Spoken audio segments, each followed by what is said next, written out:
Cette année, j'étais en ce qu'on appelle l'année de validation, donc en mi-temps en stage à l'ISFEC et en mi-temps au lycée. Je suis au lycée Montalembert à Courbevoie et l'année prochaine, je continue dans ce lycée-là. Donc c'est uniquement un lycée, donc j'aurai des classes de seconde et première S.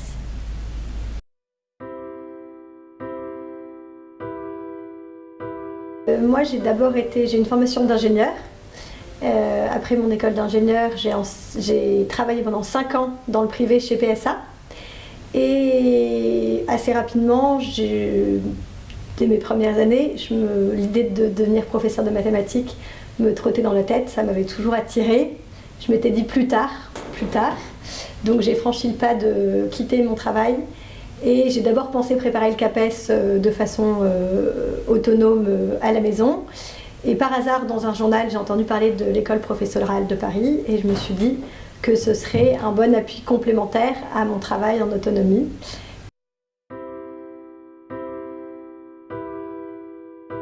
J'ai passé le CAPES, CAFEP il y a 1 an exactement, enfin les oraux il y a 1 an, que j'ai eu. Donc ça s'est bien passé. Alors c'est vrai que j'avais beaucoup préparé les écrits, qui heureusement se sont très bien passés. Les oraux, j'ai moins suivi une préparation qui était typique de ce qu'on attendait aux oraux. Donc ça, pour les futurs inscrits au CAPES CAFEP, je vous conseille de préparer bien la pédagogie attendue pour passer les oraux. Alors j'avoue que tout le contenu des cours de l'école professorale de Paris était sans doute bien au-delà de ce qui m'a permis de passer le CAPES l'année dernière. Ça s'adresse sans doute plus à des gens qui préparent la grecque, voire plus. Voilà. J'ai beaucoup apprécié parce que ça m'a permis de me remettre un bain dans des vraies mathématiques plus proches de ce que j'ai pu faire en école préparatoire. De retrouver aussi la rigueur vraiment mathématique. Et puis de rencontrer, c'est vrai que nous n'étions pas très nombreux, on était une petite dizaine cette année-là, mais vraiment d'avoir des bons échanges avec des personnes qui, pour la majorité, étaient comme moi des anciens ingénieurs qui se reconvertissaient ou qui souhaitaient se reconvertir.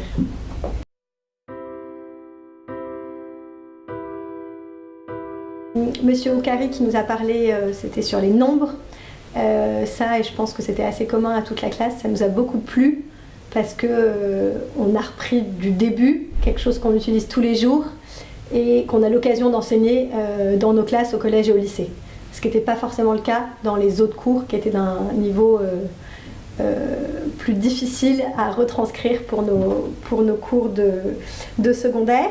Monsieur Morlot, alors j'avoue que j'ai eu parfois l'impression de me retrouver en prépa à nager un peu au milieu du cours parce que le niveau pour le coup était vraiment au-delà.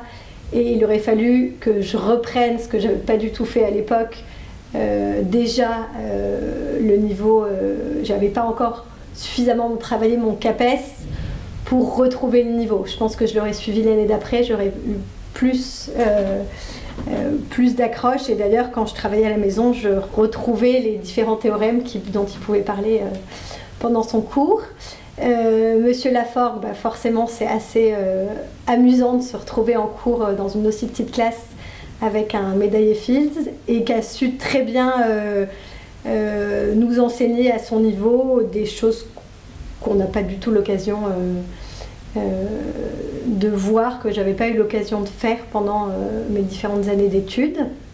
Et enfin Monsieur Rito, un cours très intéressant qui nous replonger dans les bases finalement de certains concepts en géométrie, c'était sur les coniques. Une approche finalement assez enfantine pour aborder des choses très compliquées. Donc un cours très intéressant.